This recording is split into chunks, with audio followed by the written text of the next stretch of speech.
Right, ons is nou op die 4de lesing besig, die 23ste Desember. Maar ons het die eerste 3 lesings het ons nou die inleiding, Openbaring 1 en dan die twee gemeentehoofstukke, hoofstuk 2 en 3. Nou, ek het vir julle elkeen 'n opsomming gemaak ook van al die gemeentes. En dis belangrik dat ons na die eienskappe kyk wat verkeerd is en die eienskappe wat reg is. Dit wat jy doen en jy herken dit daar in die verkeerde eienskappe, dan moet jy daaraan werk, ongeag by watter gees dit is. Want het lyk in elk geval vir my dat dit nie so eksakte skeiding van elke gees is nie. Daar is 'n groot oorloop.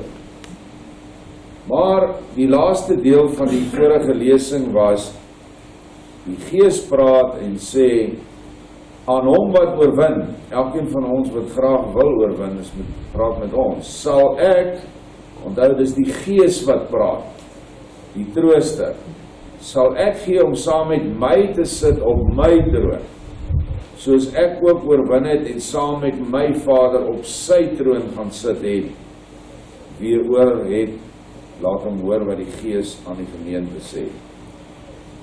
En hier het ons in die vroulike kant, en vir die nuwe mense wat dit nie verstaan nie, byt maar 'n bietjie vas.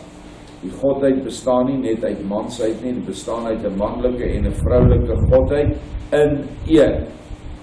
Anders sou Adam en Eva nie na sy beeld geskape kon wees nie.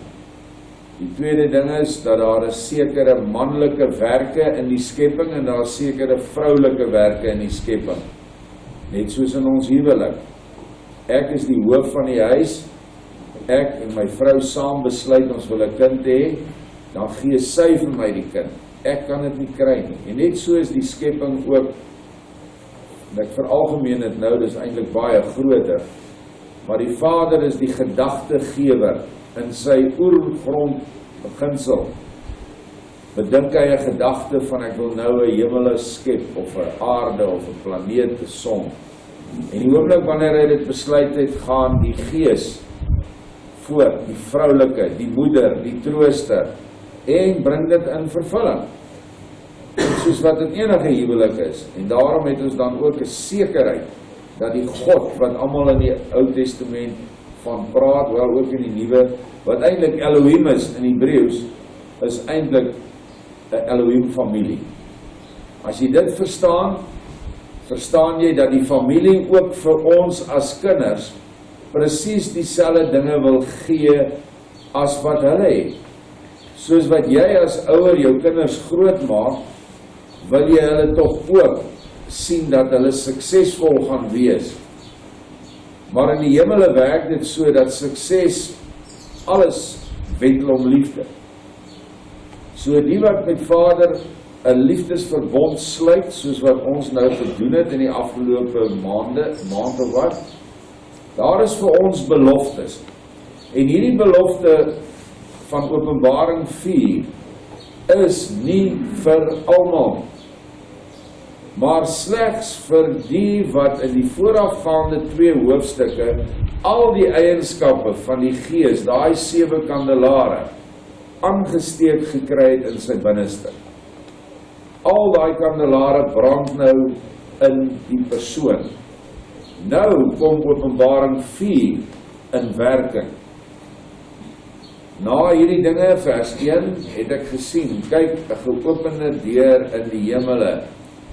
En die eerste stem wat ek soos 'n ramshoring met my oorspreek het, het gesê, kom op hierheen en ek sal jou toon wat na hierdie dinge moet gebeur.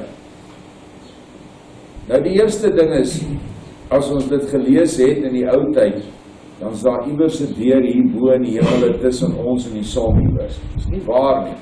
Johannes sien hierdie hele openbaring in homself, en die geopende deur wat hy sien, is die deur wat in die 6de gemeente aan sy kinders beloof word, en daar staan dat hy 'n geopende deur vir ons gee.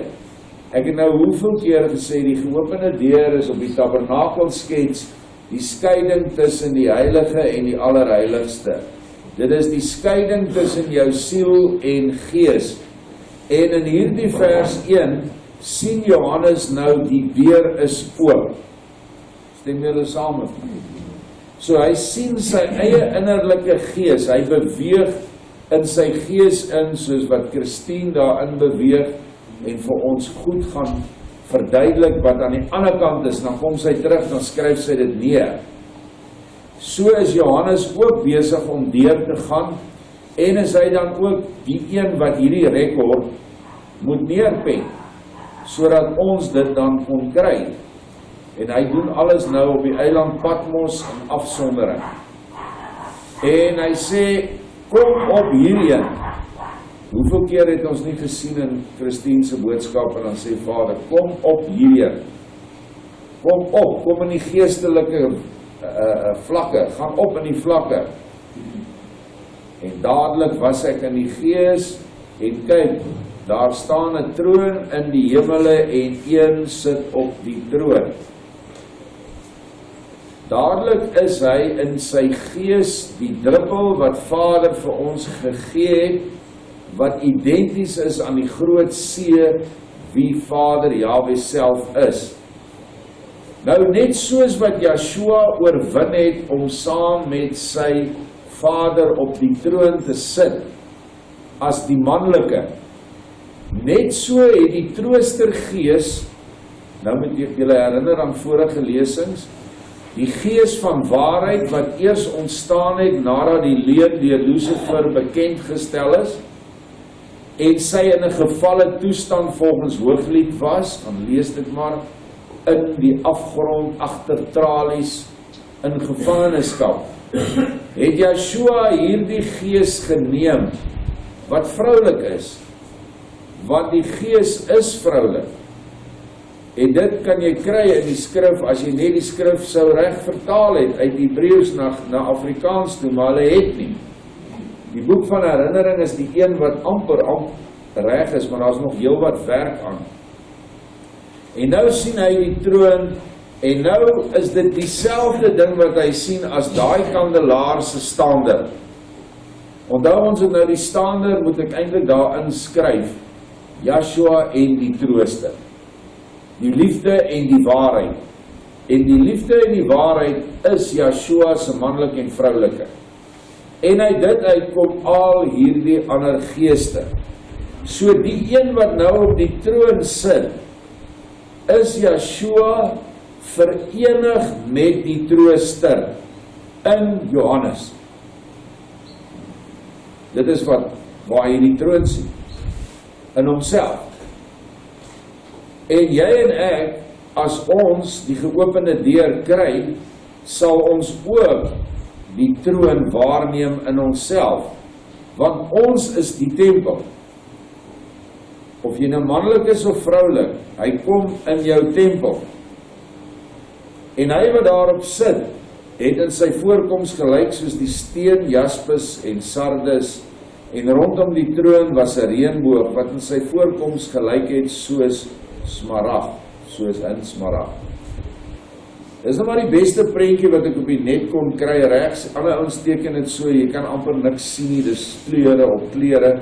Hierdie is vir my meer 'n diagrammatiese voorstelling. So daar kan jy nou die troon sien. Daar is goud en dit lyk so silwer, daar is rooi. En agter die troon kan jy dan nou die reënboog voorstelling ook sien. Hoekom die reënboog soos 'n smaragd moet lyk, weet ek nie eintlik heeltemal nie, want soos ek het 'n smaragd een kleur, dis groen. Maar 'n reënboog, weet ons, het die 7 kleure, wat die 7 geeste is, wat ook die 7 gemeentes in jou is. So, daar sien ons nou die senterpunt. En rondom die troon was daar 24 trone. En die trone het, op die trone het ek 24 oudstes sien sit, bekleed met wit klere, en hulle het goue krone op hulle hoofde gehad. Soos ek dit verstaan, was Johannes die laaste apostel wat gesterf het. Ek dink hy het 'n natuurlike dood gesterf. Al die ander is vermoor en het baie smart gehad toe hulle uitgegaan het uit die aarde uit. Nou weet ons uit die kennis wat ons het, dat die 24 trone word opgemaak deur 12 en 12. 12 stamvaders, uit wie ons voortgekom het, daar op daai kaart op die muur langs die waaier, daar kan jy die 12 stamvaders se name en hulle embleme kry. En dan kan jy gaan kyk in jou familie se heraldiek, en ek waarborg jou dat feitelik elke boere van, en selfs Europese vanne, gaan jy daai embleme wat daar is van hulle daar kry, en daaruit kan jy aflei of jy uit watter stam dan kom. Nou ja, die goed het 'n bietjie deur mekaar geloop in die einde na die tye toe, het ons nie in stamverband met mekaar getrou nie, ons het maar net, die lyn het maar bly voortbestaan, blank met blank. En daar was altyd deur die ouers baie goed navraag gehou. Nou sê vir my, van watter van 'n Merwes is jy? Of van watter besuidenhouds is jy, het my pa vir my vrou gevra. En waar het hulle gebly, en wie is die een en daai een? Dit is maar hoe ons ouers hierdie dinge gedoen het, want hulle wou dit in stand hou. Vandag is dit maar min mense wat nog omgee. So, ek wil hê, terwyl ons hierdie ding lees, moet ons ook die Gilgal klipwiel in gedagte hou. Die Gilgal klipwiel het 12 speke, nie 24 nie. Maar weet ook dat in die dienstye van die priesters het hulle altyd 2 diensbeurte gehad. En hierdie diensbeurte het nie opgehou nie, dit gaan aan in die Melchisedek orde, dit hou nie op nie.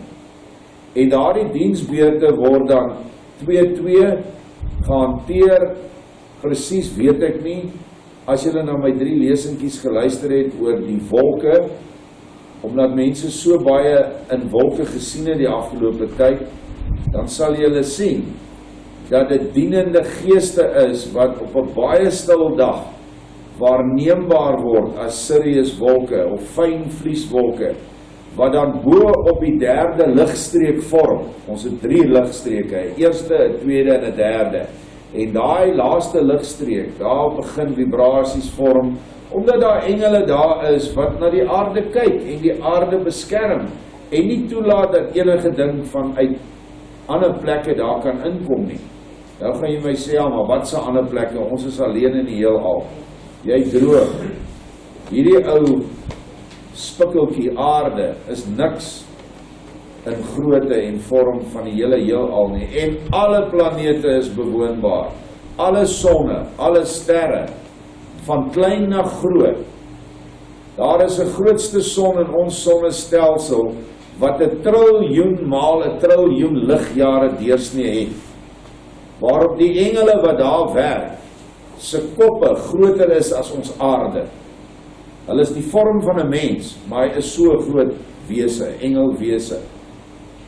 Daai ouens vat stukke rots uit daai son uit. Ek weet nie presies hoe hulle dit doen nie, maar hulle vat hom saam met water, saam met allerhande middele wat hierdie ding 'n lewende, groeiende planeet kan word in 'n tydperk van 20, 30 biljoen jaar. Dan skiet hulle daai ding, hulle gooi hom uit die son in 'n ander baan in. Hulle kan hom in daai son se baan sit of hulle kan hom in enige ander son se baan gooi. Dit is hoe die heelal almal besig is om te werk. En hierdie onbeduidende planeetjie waarheen Yeshua gekom het, is die senterpunt van die geestelike oprigting van hierdie hele gevalle heelal. Ons kan sê dat hierdie aarde is die lewenskamertjie van die groot gevalle Lucifer mens. Die lewenskamertjie vind jy in 'n mens se hart. En dit is die kolletjie waardeur jy gaan om aan die ander kant te kom. Dis eintlik is die lewenskamertjie die geopende deur. Nou ja, hierdie 24 oudstes, dis nou Juda, Benjamin en stam van Gad en Zebulon en al die manne. Hulle vorm 12 punte, of 12 stoele, en die ander 12 stoele word ingeneem deur die 12 apostels wat Joshua gedien het, en in Handelinge 2 het daar 'n nuwe een gekom in die plek van Judas Iskariot. Nou verstaan ons dit. Maar as ons dit nou trek met die Gilgal klipwiel, dan sien ons dan die band van die wiel, en hulle is op die band van die wiel as 'n poort, 'n fondament, 'n poort, 'n fondament, 'n poort, 'n fondament. En as jy dan kyk dat ons 12 speke het, en ons het 12 mure tussen die speke, of 12 stukkies band tussen die speke, dan het ons die nuwe Jerusalem, wat 'n muur het, wat 12 poorte het, en die muur word gebou bo op die apostel, die ooreenstemmende fondasie. Is almal nog met my? Goed, dan het ons nou al die buitekant van die wiel reg, en ons het die binnekant van die wiel reg. Want die boom is die voorstelling, toch, van Joshua self. Volkome een met sy goddelike gees, wie ons almal nou na hom toe gebring het. Hoe het sy ons na hom toe gebring? Sy het ons wit klere gegee, net soos wat daardie 24 manne wit klere aan het.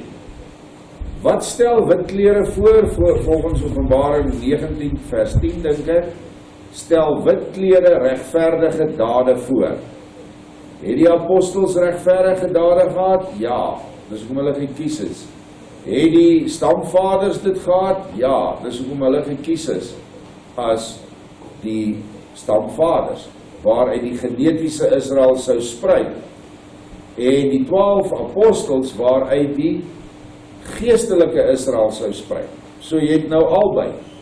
Jy het die poort waardeur jy moet ingaan, jy moet geneties gebore wees uit Israel, uit die 12 stamme, maar jy moet ook vasstaan op die leer van Joshua, wat dan nou in die 12 apostels leerstellings vervat is, of in die 12 apostels se werke.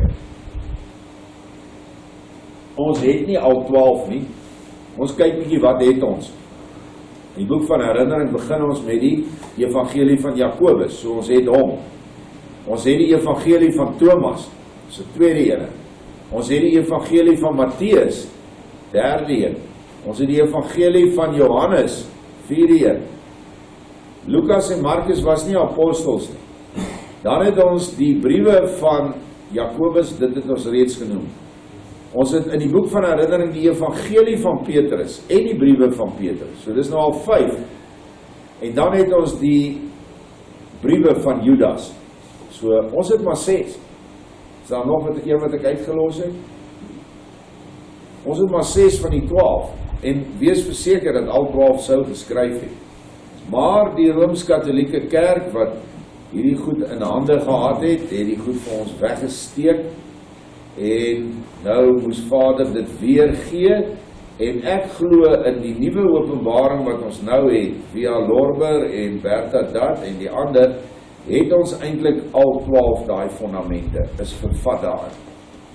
Want dit is 'n relaas, waar al die apostels by Joshua sit, en hulle hoor almal wat hy sê. So hulle kon niks anders te geskryf het, as wat hy vir hulle sê. Want anders is dit nie meer God spraak nie. So die Johannes Evangelie, die groot Johannes Evangelie, is eintlik die 12 boeke wat die hele 12 fondamente vorm. En ek weet baie mense gaan my nou kruisig as ek dit sê. Maar die 12 evangelieboeke van Lorber, die groot Johannes Evangelie saam met die jeug, is 'n baie beter boek as die Nuwe Testament. Dit is 'n baie beter beskrywing en verklaring van alles wat in die Nuwe Testament onduidelik is. En dit maak vir ons die goed reguit, sodat ons op 'n reguit pad kan gaan. Want soos ek die Bybel sien met die Nuwe Testament, die 4 evangelies, wat eintlik net 2 is eintlik 'n stukkie van die geraamte. Want dit is so min. Is maar 'n paar hoofstukke, elkeen, ek dink 20 of 26 hoofstukke. So, ons gaan verder, ek dink ons is nou genoeg oor die buitebank, die binnekant, die senter van die Nuwe Jerusalem, of die troon is waar Yeshua is.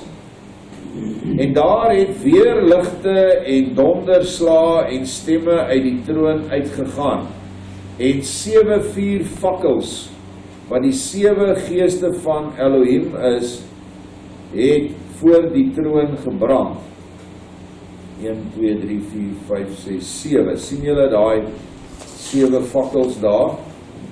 En voor die troon was 'n see van glas, soos kristal, en in die middel van die troon, rondom die troon, 4 lewende wesens, vol oë van voor en van agter. Nou ja, kom ons identifiseer nou eers hierdie wesens. Daar is hulle lyk eintlik soos voels. Linkerkant is 'n arend, sien julle hom? Regs agter is 'n leeu. Is dit nou reg? En dan links voor is 'n man. En nou die ander ene moet tog 'n os wees, nê? Nee. En dis nou maar nie 'n baie, of is die os daar agter? Ek dink die os is daar. Hy lyk meer soos hy een woord werd. Ja, dit lyk so. Nou goed, die 4 lewende wesens, kom ons beskryf, lees die beskrywing, dan gaan ons dit ook verstaan. En die eerste lewende wese was soos 'n leeu. Die tweede lewende wese was soos 'n kalf. En die derde lewende wese het 'n gesig gehad soos 'n adamiet, soos 'n blanke. Dis wat in die Griek staan, 'n anthropos, 'n blanke. En die vierde lewende wese was soos 'n arend wat vlieg. Ok, die ou man nou net bietjie swak geteken, maar dis wat dit is. 'n kalf, 'n adamiet, 'n arend en 'n leeu. Nou, as jy Esegiel lees, dan praat hy weer van hierdie 4 engelwesens, maar elkeen het 4 gesigte. Kan julle dit onthou? Elke ene het nou 'n leeu, as jy die kant toe kyk, 'n kalf, 'n arend en 'n adamiet. Ek weet nou nie presies wat die volgorde is nie. Maar hier sien ons net die een kant van elke engel, want dit is 'n voorstelling van die 4 lewende wesens, die 4 engele. Vers 8, en die 4 lewende wesens het elkeen vir homself 6 vleuels gehad, of 6 vlerke. Ons het die woord vlerke terugverander na vleuels toe, want dit is eintlik wat dit beteken. En hulle was rondom en van binne vol oë, en hulle het sonder ophou dag en nag gesê, apart gestel, apart gestel, apart gestel is Jahwe Elohim, El Almagtige, wat was en wat is en wat kom. Nou, hierdie vleuels of vlerke dui net vir ons aan dat hierdie engele van die hoogste graad is. Jy kry die met 6, jy kry die met 4 en jy kry die met 2. Hierdie 6 gevleuelde engelwesens is die 4 soos wat ons hulle nou al gesien het op die 4 hoeke. Dis Uriel, Michael, Vaniel en Raphael. Dit is wie ons sien aan die 4 hoeke van hierdie troon. En wat doen hulle? Elke keer vers 9, as die lewende wesens glans en eer en danksegging gee aan hom wat op die troon sit, wat tot in alle ewigheid lewe, val die 24 oudstes neer voor hom wat op die troon sit, en aanbid hom wat tot in alle ewigheid lewe, en werp hulle krone voor die troon en sê, U is waardig, o Jahwe, ons Elohim, om te ontvang die glansrykheid en die eer en die krag, want U het alles geskape, en deur U wil bestaan hulle en is hulle geskape. So hierdie samevoeging van hierdie verskillende entiteite nou as hierdie troon, is ook niks anderste as die oprigting van die Nuwe Jerusalem nie. Dit is niks anderste as Openbaring 19 in Johannes self nie. Elke ene individueel Maar iewers aan die einde van die tyd kom al die individuele trone wat opgerig is op die aarde en ons vorm dan saam die gapings tussen daai manne wat daar sit, vul ons 12.000 uit elke stam, hak vir hom aan een poort waardeur hy gebore is. Jy weet nie wie was jou voorvader Jakob se seun nie, maar Vader weet. Alles is opgeteken. Jy hak jouself aan die een hou en jy gaan staan bo op die ander fundament. En dan is die buitering voltooi. Die 4 lewende wesens stem ooreen met die 4 hartkamers, waarin hierdie engelwesens dan ook vir jou dit gee waarvoor hulle dan opdragte het. Maar as ons nou na hierdie hele opset kyk, dan sien ons die Transvaalse wapen is ook hierin.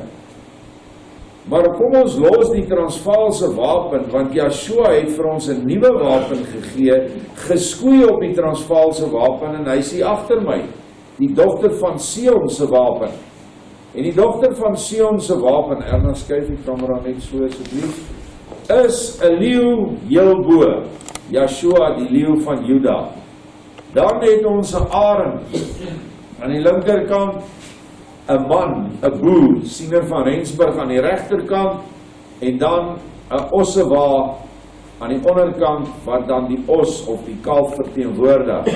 En so is al 4 lewende wesens dan in ons embleem verteenwoordig, met 'n verandering onder aan die lese, eendracht in Yeshua maak mag, waar ons 'n opdrag gekry het om dit so te verander. Niks in daardie embleem is sommer net uit die lug gegryp nie. Daar is 52 waans.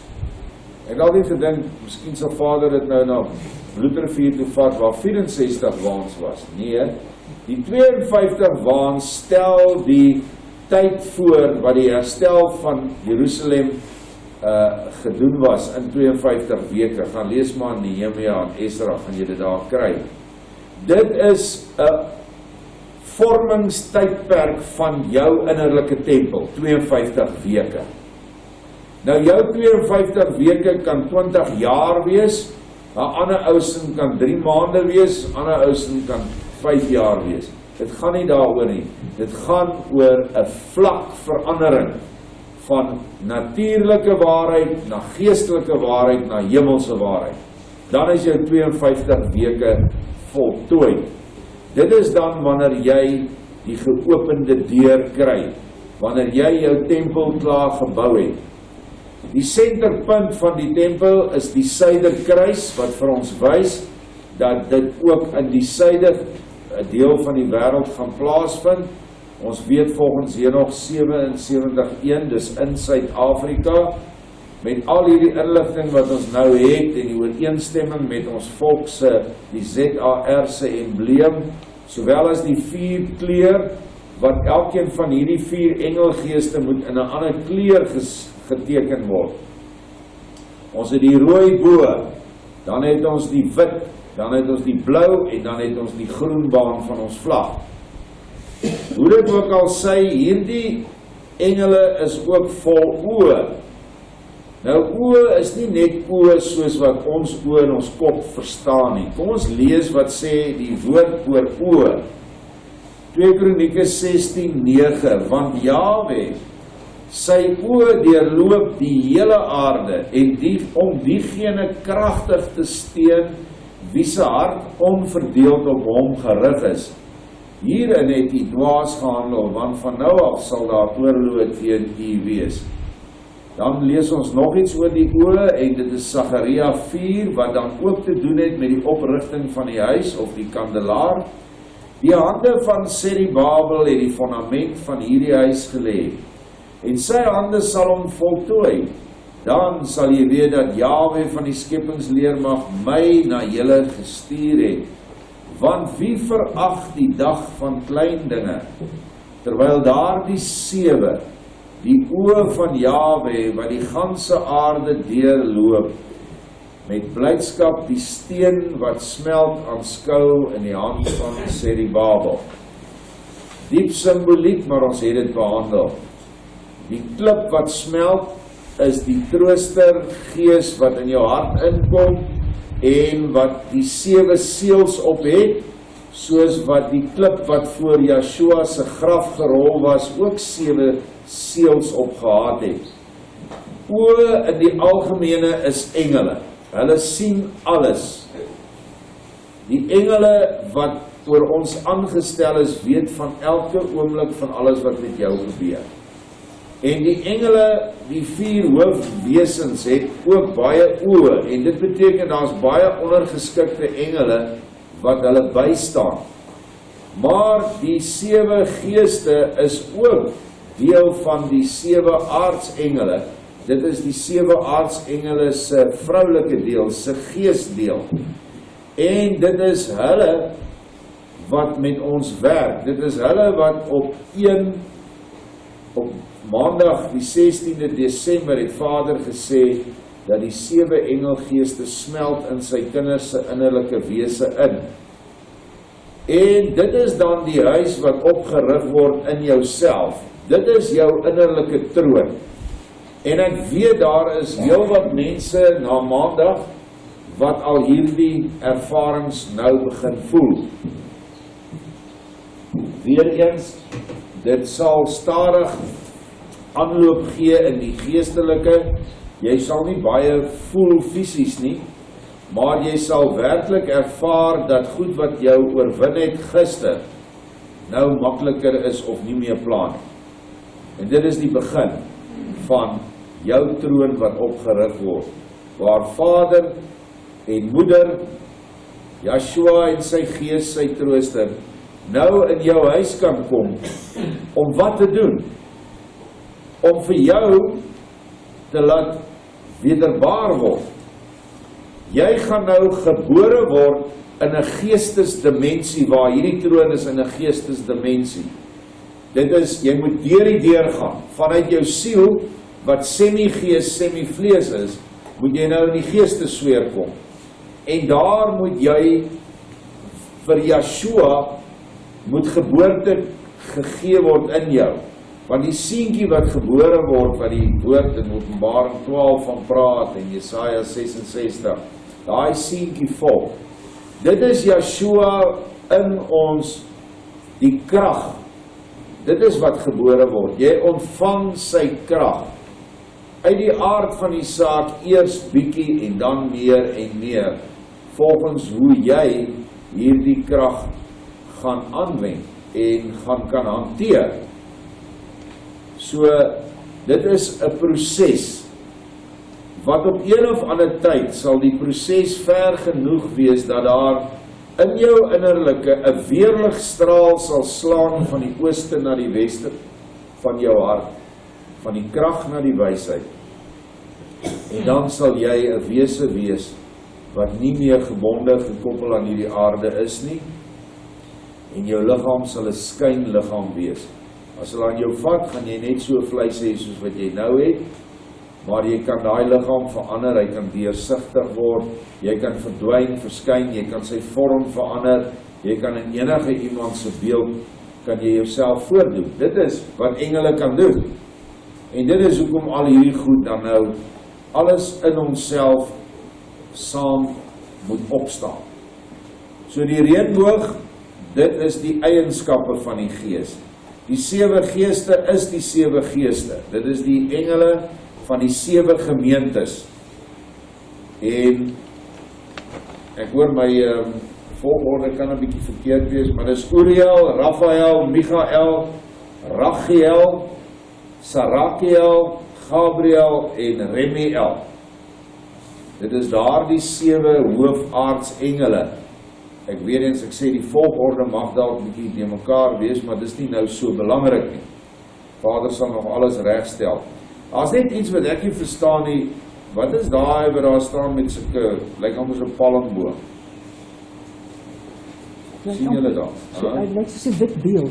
Ja, dit lyk soos 'n wit boom. Ek weet nou nie hoekom hulle hom daarin het nie. Sê ek dan. Ek weet nie, maar hierdie is Openbaring 4, en Openbaring 4 sien ek eintlik niks anderste wat dit kan wees nie. Maar hoe dit ook al sy, die goed wat ons behandel het, onthou net dit, weer eens, ek het die prentjie gekry, ek het hom nie gemaak nie. Nou ja, daar het ons die troon in onsself, wat wie opgerig het? Die trooster.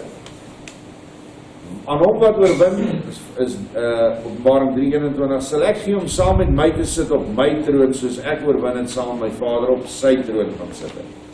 So, sy trek ons aan vir die bruilof, soos wat enige moeder 'n bruid aantrek.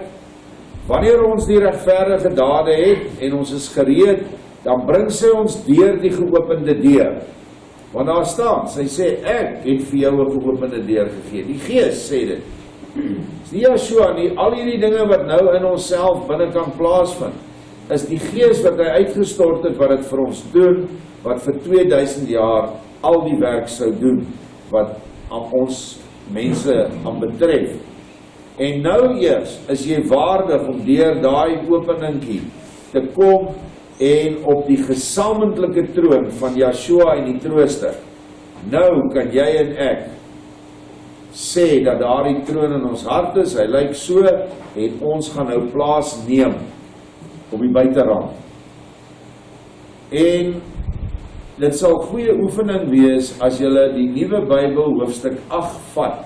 Ek het onlangs 'n lesing gegee oor die 6-punt ster van Dawid, wat Satan gesteel het en verdraai het, wat eintlik 'n goddelike simbool is, wat net so mooi kan inpas hier waar ons nou is.